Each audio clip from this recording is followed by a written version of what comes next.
Metre ब्याज पीडितसँग सरकारको 5 बुँदे सहमति, आन्दोलन स्थगित भए पनि जाँचबुझ आयोग गठन नभएसम्म नफर्कने पीडितको अडान। पछिल्लो साता नेपालमा देखिएको कोरोना संक्रमणको लक्षण विगतभन्दा फरक भएको विज्ञको भनाई, आत्तिनुपर्ने अवस्था नभए पनि सावधानी अपनाउन सुझाव। धितोपत्र बोर्डका अध्यक्ष हमालद्वारा पदको दुरुपयोग, आफ्नै कम्पनीको उच्च मूल्याङ्कन गराएर विभिन्न बैंकबाट 1 खर्ब कर्जा प्राप्त। युक्रेनको आर्थिक पुनरुत्थानका लागि $15.5 अर्ब सहयोग गर्ने आइएमएफको घोषणा, राज्यकोषको वृद्धि र गरिबी घटाउने लक्ष्य। र सुदूरपश्चिम खप्तर गोल्डकप अन्तर्राष्ट्रिय फुटबल प्रतियोगिताको उपाधि 3 स्टारलाई मनाङ मर्स्याङदी 2-0 गोलले पराजित। नमस्कार, कान्तिपुर डायरीका साथमा सहकर्मी खिरनाथ र म रमेश। समाचार अब विस्तारमा। मिटर ब्याजी विरुद्ध आन्दोलन गर्न मधेसका विभिन्न जिल्लाबाट काठमाडौँ आएका पीडित र सरकारी वार्ता टोलीबीच 5 बुँदे सहमति भएको छ। सहमति भएसँगै मिटर ब्याज पीडितको आन्दोलन स्थगित भएको छ। सरकारले पीडितका समस्या समाधान गर्न जाँचबुझ आयोग गठन गर्ने र गृह मन्त्रालयको मिटर ब्याज अपराध नियन्त्रण सिफारिस कार्यदलले दिएको प्रतिवेदन कार्यान्वयन गर्ने प्रतिबद्धता जनाएपछि पीडित आन्दोलन रोक्न तयार भएका हुन्। तर सरकारले प्रतिबद्धता बमोजिम आयोग गठन नगरेसम्म उनीहरू जिल्ला फर्कने पक्षमा छैनन्। मिटर ब्याज विरुद्धको सङ्घर्ष समितिका संयोजक मनोज कुमार पासवानले आफूहरू तत्काल नफर्कने बताए। सरकारी वार्ता टोली र मिटर ब्याज पीडित सङ्घर्ष समितिको वार्ता टोलीबीच हिजो गृह मन्त्रालयमा भएको सहमति अनुसार सरकारले भदौ 27 मा मिटर ब्याज अपराध नियन्त्रण सिफारिस कार्यदलले दिएको प्रतिवेदनमा उल्लेखित विषय शीघ्र एवं प्रभावकारी कार्यान्वयनका लागि समन्वय र सहजीकरण गर्नेछ। गृह मन्त्रालयका सहप्रवक्ता एवं सरकारी वार्ता टोलीका सदस्य सचिव दिल कुमार तामाङका अनुसार मिटर ब्याजीले निरक्षर, गरिब तथा आर्थिक रूपले अप्ठ्यारो परिस्थितिमा रहेका व्यक्तिसँग उच्च ब्याजदरमा ऋण असुल्ने, वास्तविक लेनदेन भन्दा बढीको तमसुक कागजात बनाउने, ऋणीको जायज यथा आफ्नो कब्जामा लिने तथा ऋणको दुष्चक्रमा फँसा विभिन्न ढङ्गले शोषण समेत गर्ने गरेका जस्तो समस्या सम्बोधनका लागि मन्त्री परिषद बैठकबाट जाँचबुझ आयोग ऐन 2026 बमोजिम आयोग गठन गर्न सिफारिस गर्ने सहमति भएको छ।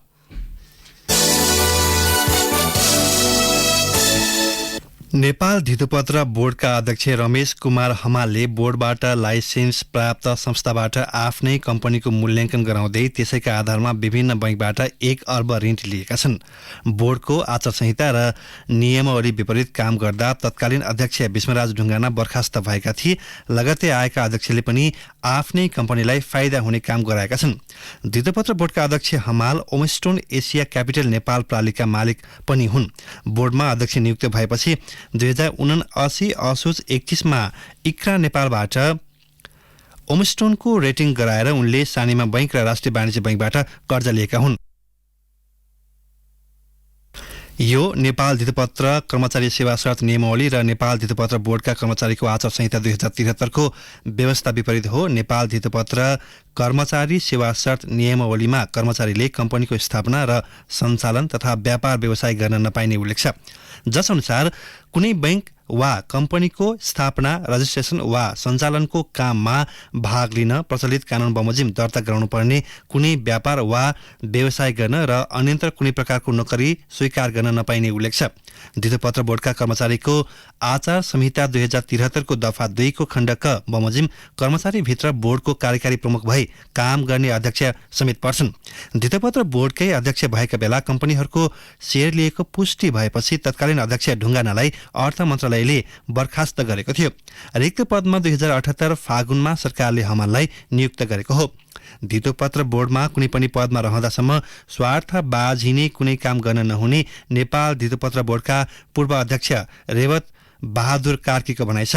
बोर्डमा अध्यक्ष हुने र निजी व्यवसाय पनि गर्ने छुट कसैलाई नरहेको नेपाल राष्ट्र बैंकका पूर्व गभर्नर एवं धितोपत्र बोर्डका पूर्व अध्यक्ष चिरञ्जीवी नेपालले बताउनुभयो। अब कान्तिपुर सविस्तारको पालो। कान्तिपुर सविस्तार। नेपालमा पछिल्लो साता कोरोना संक्रमण बढ्न थालेको छ। छिमेकी भारतका कतिपय स्थानमा संक्रमण बढिरहेका बेला नेपालमा पनि कोरोना संक्रमित बढेका हुन्। स्वास्थ्य तथा जनसङ्ख्या मन्त्रालयका अनुसार पछिल्लो पटक थप 38 जनामा कोरोना भाइरस संक्रमण पुष्टि भएको छ। यो सँगै सक्रिय संक्रमित 171 पुगेका छन्। विज्ञहरूका अनुसार नेपालमा पछिल्ला दिनहरूमा देखिएको कोरोनाको लक्षण विगतको भन्दा केही फरक देखिएको छ। आत्तिनुपर्ने अवस्था नभए पनि सावधानी अपनाउन विज्ञहरूले सुझाव दिएका छन्।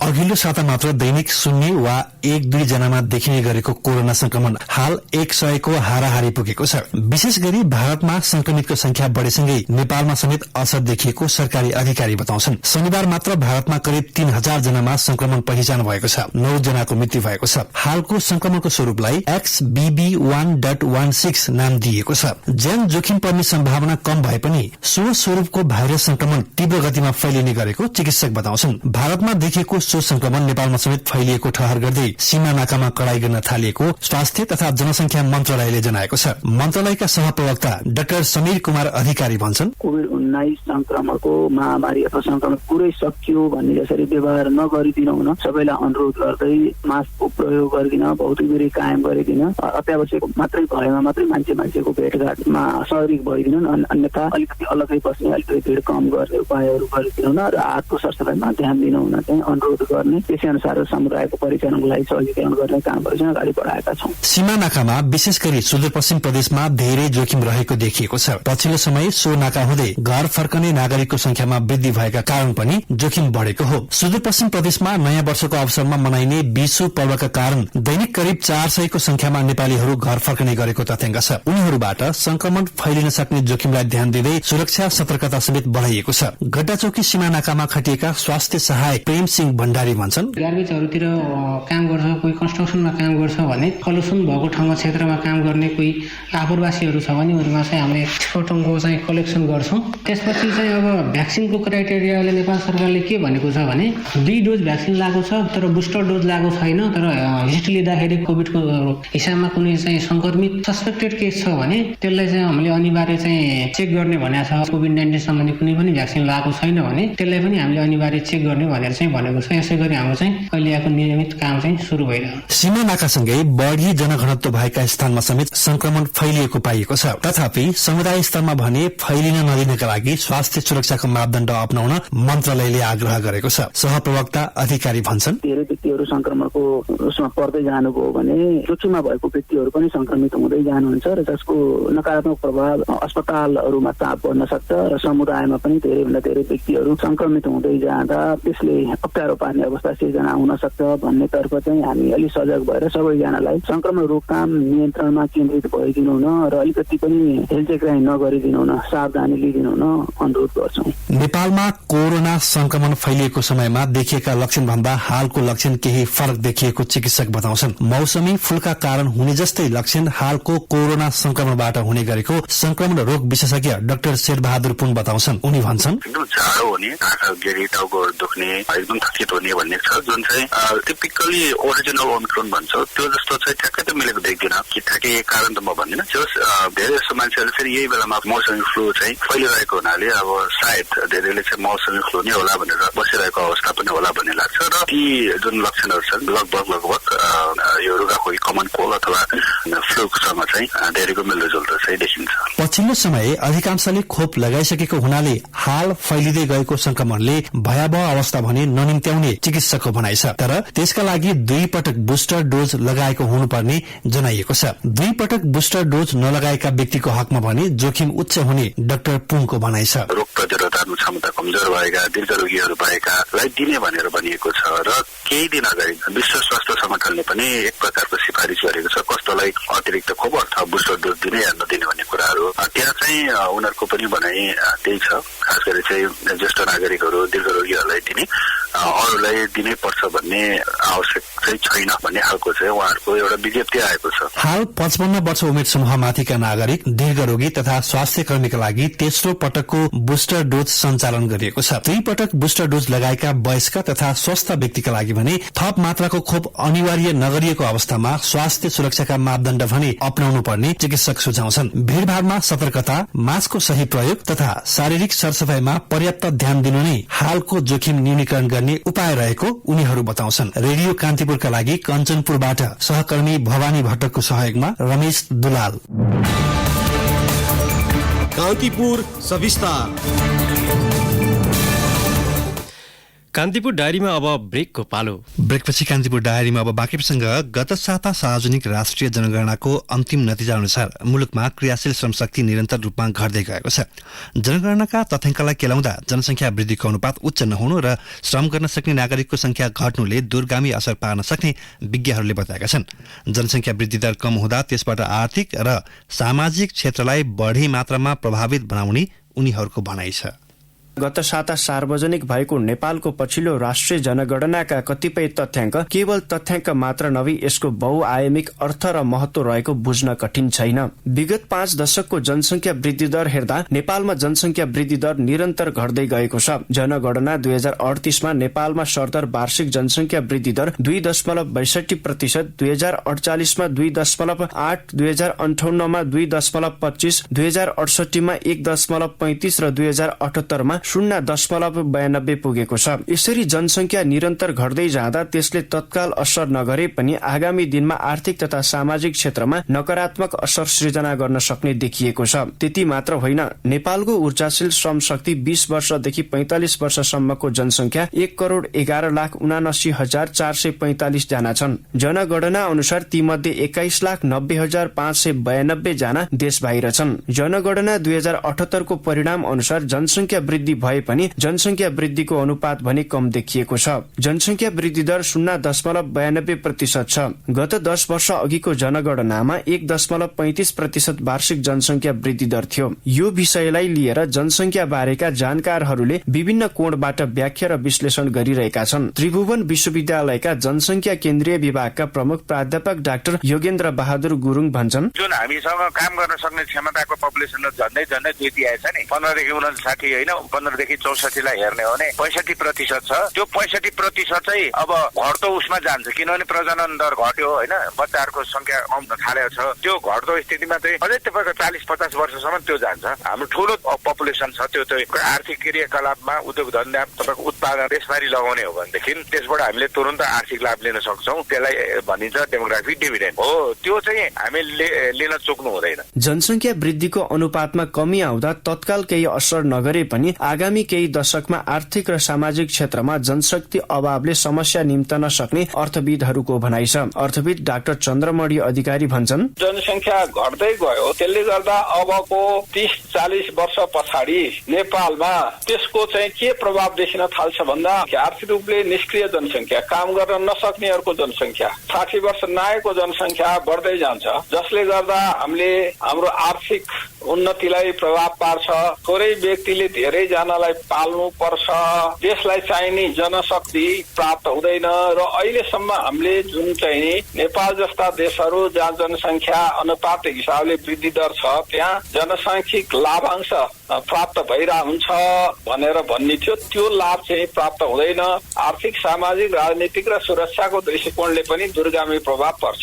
जनगणना अनुसार तराईमा 53.61, पहाड़मा 40.31, हिमाली क्षेत्रमा 6.8% जनसङ्ख्या रहेको छ। त्यस्तै तथ्याङ्क अनुसार पछिल्लो दशकमा 93,41,408 जना बसाइ सरेका छन्, जसको प्रत्यक्ष असर शहरी क्षेत्रमा बसोबास बढ्दै गएको देखिन्छ। बढ्दो शहरीकरणको कारणबारे त्रिभुवन विश्वविद्यालयका समाजशास्त्र विभागका उपप्राध्यापक डाक्टर दिपेश घिमिरे भन्छन्, गाउँहरूबाट शहरमा सर्नेहरूको अव्यवस्थित किसिमले वा अनप्लान्ड वेमा चाहिँ शहरी क्षेत्रमा सर्ने जनसङ्ख्याको अवस्था संख्या चाहिँ बढिरहेको छ। यो संघीयताले पनि त्यो करिब संघीयताको अभ्यासको 6 वर्षको अनुभवले पनि हामीले त्यो पपुलेसनलाई ग्रामीण क्षेत्रमा र खास गरी आफू जहाँ थाकथल हो त्यहीँनेरि अड्याउन सकेका छैनौँ। त्यो संख्या बढ्दो छ। पपुलेसनमा पुल फ्याक्टर हुन्छ र अर्को पुश फ्याक्टर हुन्छ। शहरमा स्वाभाविक रूपमा पुल फ्याक्टर धेरै छ त्यहाँ आउने भयो, तर गाउँमै बस्नको लागि पनि हामीले कामहरू गर्नुपर्ने, त्यतिले मात्रै मान्छे गाउँमा नबस्दो रहेछ। जनगणनाको नतिजा अनुसार खास गरी 34 वटा जिल्लाको जनसङ्ख्या वृद्धि दर घट्दो छ।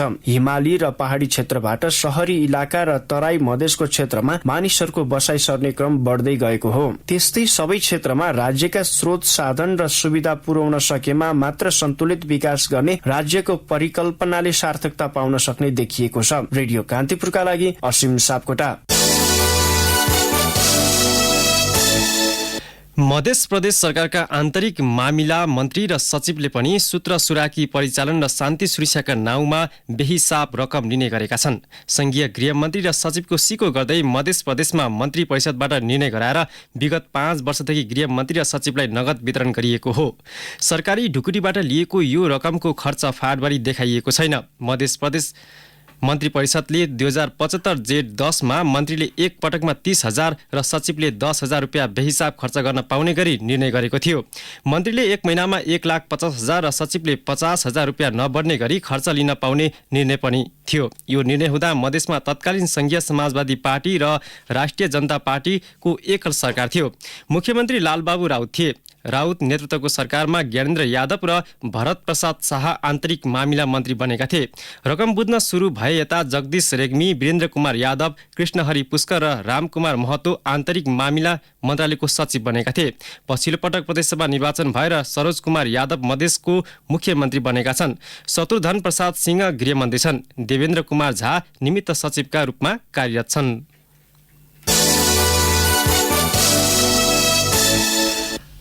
पूर्ण रूपमा रसुवागढी नाका खुलेको पहिलो दिन लोड भएका र खाली गरी 54 कन्टेनर केरुङ पुगेका छन्। सामान लोड भएका 22 र खाली भएका 32 कन्टेनर केरुङ पुगेका हुन्। हिजो बिहानदेखि रसुवागढी नाका कोभिड भन्दा अगाडि जस्तै गरी मानिसको आवत जावत सहित पूर्ण रूपमा सञ्चालन आएको हो।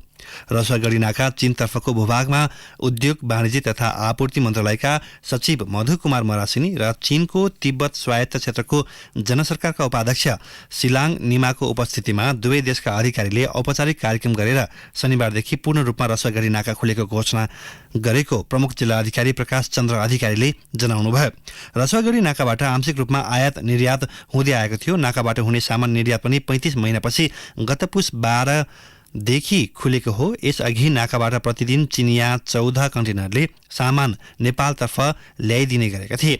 निर्यात हुने सामान पनि तिनै कन्टेनरले लैजान्थे। शनिबार पैठारी भएका 22 कन्टेनरमा मूर्ति, कार्पेट, बाँसको मुढा, ह्यान्डिक्राफ्ट र तामाका सजावटका सामान लगायत वस्तु रहेको रसुवा भन्सार कार्यालयका प्रमुख भन्सार अधिकृत नारायण प्रसाद भण्डारीले बताउनुभयो।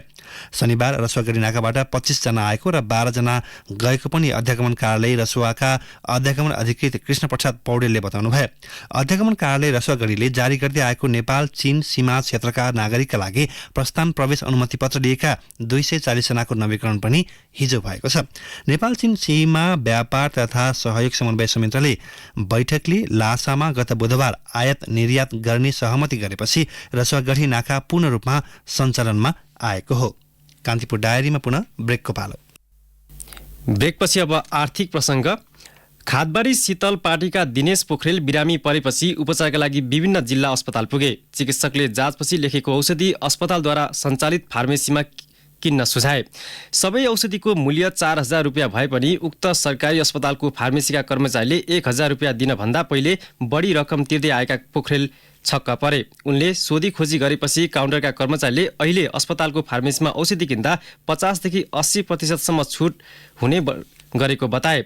उनले यो भन्दा पहिले किन महँगोमा औषधि किन्नु परेको भन्ने थप जिज्ञासा राखे। फार्मेसी प्रमुख धीरज रौनियारले यो वर्षदेखि कोटेसनको साटो ई बिडिङ प्रक्रियाबाट औषधि खरिद गरेकाले सस्तो परेको जानकारी दिए। पोखरेलले यो सहुलियतले बिरामीलाई धेरै राहत पुगेको बताए। उनले भने केही महिना मात्रै यो सुविधा 12 महिना लागू हुनुपर्छ। नेपाल उद्योग वाणिज्य महासंघको वरिष्ठ उपाध्यक्ष सहित नयाँ नेतृत्व चयनका लागि आगामी चैत 28 र 29 मा निर्वाचन हुँदैछ। तर चुनाव नजिकै पनि विगतका वर्षमा जसरी पनि रौनकता छैन। महासंघको विधान अनुसार वरिष्ठ उपाध्यक्ष स्वतः अध्यक्ष हुने व्यवस्था छ। यस पदमा अहिलेसम्म 3 जना आकांक्षी देखिएका छन्। महासंघको 3 वर्ष कार्यकालका लागि नयाँ नेतृत्व चुनिन लागेको हो। वरिष्ठ उपाध्यक्षमा महासंघका पूर्व वस्तुगत उपाध्यक्ष उमेश लाल श्रेष्ठ, वस्तुगत उपाध्यक्ष अञ्जन श्रेष्ठ र एसोसिएट तर्फका उपाध्यक्ष रामचन्द्र साङ्घाई प्रतिस्पर्धीका रूपमा देखिएका छन्। उनीहरू आन्तरिक रूपमा मात्र चुनावी तयारीमा सक्रिय छन्। विगतमा चुनाव आउनु 1 वर्ष अघिबाटै आफ्नो पक्षमा माहौल बनाउन उम्मेद्वारका आकांक्षी व्यस्त रहन्थे। प्यानल घोषणा गरेर मत माग्न देश दौडाहामा निस्कन्थे। यसपटक भने बिना प्यानल उम्मेद्वारका आकांक्षी आफ्नो पक्षमा माहौल बनाउन व्यस्त छन्। पछिल्लो समय महासंघको चुनावमा स्वस्थ प्रतिस्पर्धा हुन छाडेको महासङ्घका पूर्व अध्यक्ष रवि भक्त श्रेष्ठ बताउनुहुन्छ। उहाँले भन्नुभयो, मुलुकमा अहिले जुन किसिमको सङ्कट छ यसलाई समाधान गर्न निजी क्षेत्रले कस्तो खालको भूमिका खेल्ने हो उम्मेदवारले ख्याल गर्नुपर्छ। सरकारसँग आँखा जुधाएर कुरा गर्न सक्ने नेतृत्व आजको आवश्यकता रहेको रवि भक्तको भनाइ छ। निस्वार्थ रूपमा महासङ्घको प्रतिष्ठा बचाउने र उद्योगी व्यवसायका समस्या निराकरण गर्न सक्ने व्यक्ति नेतृत्वमा खाँचो रहेको उहाँले बताउनुभयो। उद्यमी व्यवसाय विभिन्न समस्यामा गुज्रिरहेको भएर पनि चुनावी माहौल अहिलेसम्म नबनेको हुन सक्ने पूर्व अध्यक्ष रवि भक्तको भनाइ छ। महासङ्घ व्यवसायीहरूको ऐतिहासिक संस्था रहेको महासङ्घकी पूर्व अध्यक्ष भवानी राणा बताउनुहुन्छ। उहाँले भन्नुभयो, अहिले अर्थतन्त्रमा जुन समस्या देखा परेको छ सबैजना आआफ्नो व्यवसाय र उद्योगलाई कसरी बचाउने भन्नेतर्फ लागेका छन्। त्यसैले अहिले चुनावी रौनक केही कम भएको हुन सक्छ। व्यावसायिक संगठन भएकाले अध्यक्ष पदका लागि अत्यधिक राजनीतिकरण नहोस् भनेर वरिष्ठ उपाध्यक्ष नै स्वतः अध्यक्ष हुने व्यवस्था महासङ्घले अपनाएको अर्थशास्त्री अच्युत वाग्लेले बताउनुभयो।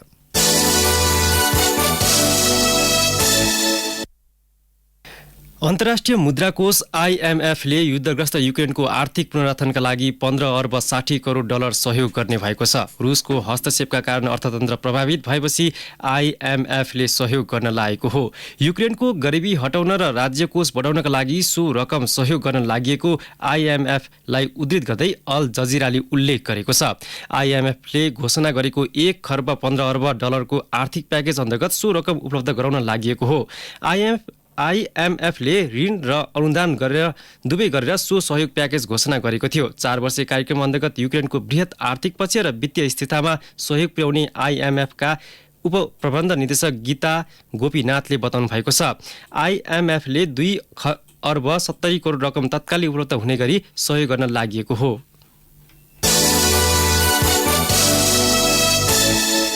अब खेल प्रसङ्ग। सुदूरपश्चिम खप्तर गोल्ड कप अन्तर्राष्ट्रिय फुटबल प्रतियोगिताको उपाधि 3 स्टार क्लबले जितेको छ। धनगढी रङ्गशालामा भएको फाइनलमा मनाङ मर्स्याङ्दी क्लबलाई 2-0 गोल अन्तरले पराजित गर्दै 3 स्टारले 6औं संस्करणको Sudurpashchim Khaptad gold cup football प्रतियोगिताको उपाधि उचालेको हो।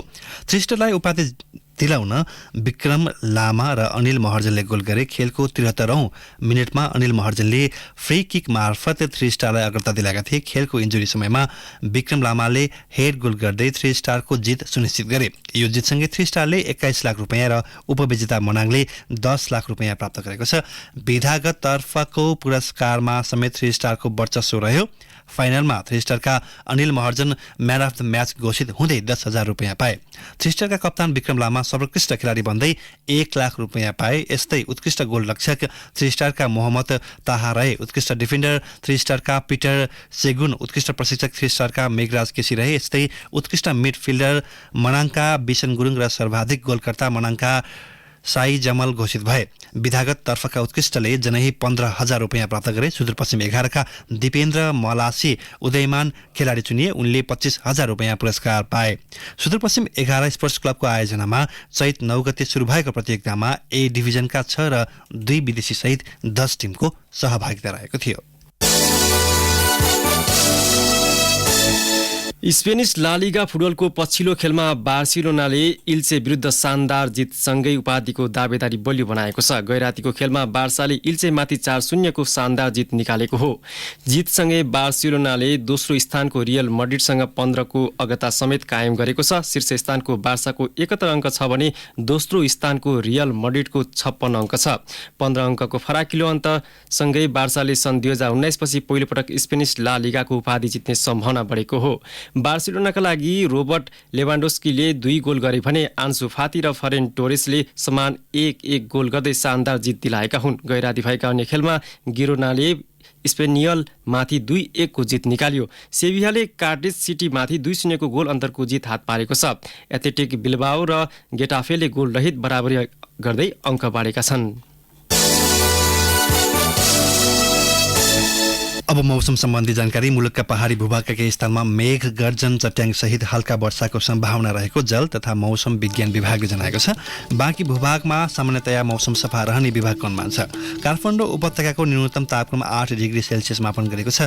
अधिकतम तापक्रम 23 डिग्री सेल्सियस पुग्नेछ। सूर्योदय बिहान 5:54 भयो। सूर्यास्त साँझ 6:22 हुनेछ। जाँदा जाँदै यस बुलेटिनका प्रमुख प्रसङ्गहरू पुनः एकपटक। मिटर ब्याज पीडितसँग सरकारको 5 बुँदे सहमति, आन्दोलन स्थगित भए पनि जाँच बुझ आयोग गठन नभएसम्म नफर्कने पीडितको अडान। पछिल्लो साता नेपालमा देखिएको कोरोना संक्रमणको लक्षण विगतभन्दा फरक भएको विज्ञको भनाई, आत्तिनुपर्ने अवस्था नभए पनि सावधानी अपनाउन सुझाव। धितोपत्र बोर्डका अध्यक्ष हमालद्वारा पदको दुरुपयोग, आफ्नै कम्पनीको उच्च मूल्याङ्कन गराएर विभिन्न बैंकबाट 1 अर्ब कर्जा प्राप्त। युक्रेनको आर्थिक पुनरुत्थानका लागि $15.5 अर्ब सहयोग गर्ने आइएमएफको घोषणा, राज्यकोषको वृद्धि र गरिबी घटाउने लक्ष्य। र सुदूरपश्चिम खप्तर गोल्ड कप अन्तर्राष्ट्रिय फुटबल प्रतियोगिताको उपाधि 3 स्टारलाई मनाङ वर्सेङदी 2-0 पराजित। हवस् त यिनी प्रसङ्गसहित बिहान 6:30 बजेको कान्तिपुर डायरी लिन सकिन्छ। हाम्रो अर्को बुलेटिन बिहान 8 बजे डेभलपमेन्ट एन्ड इकोनोमिक्स डायरी हुनेछ। अहिलेलाई सहकर्मी खिलनाथ र म रमेश बिदा हुन्छौँ। नमस्कार।